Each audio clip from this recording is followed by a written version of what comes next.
Michel Barnier Premier ministre, qui sont ses deux frères Alain et Jean-Paul? Devenu le nouveau locataire de Matignon le 5 septembre, Michel Barnier n'a pas fini de faire parler de lui. Mais qui sont les membres de son clan, notamment ses deux frères Alain et Jean-Paul? Gala.fr fait le point. Dans la famille Barnier, on demande les frères.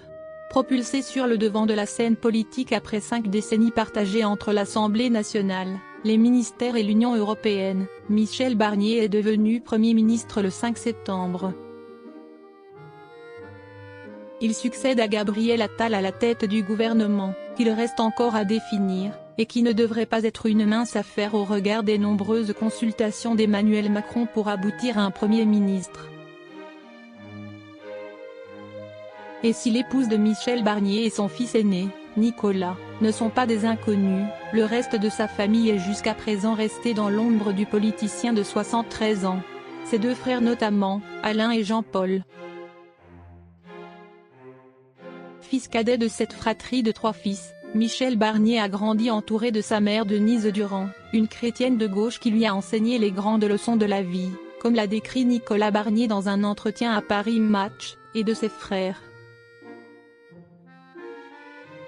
Le plus grand, Alain, est un ancien professeur de mathématiques. Le plus jeune, Jean-Paul, de 16 mois le cadet de Michel, est médecin retraité. Peu connu du grand public, son histoire familiale avait tout de même été révélée en 2021, lorsque Michel Barnier se dressait contre Éric Zemmour sur la question du permis à points. Opposé à sa suppression, le membre du Parti des Républicains avait raconté avoir perdu sa nièce dans un accident de voiture. Il s'agissait de la fille de Jean-Paul. Une tragédie qui marqua toute la famille. Michel Barnier, ce jour où il évoquait la mort de sa nièce.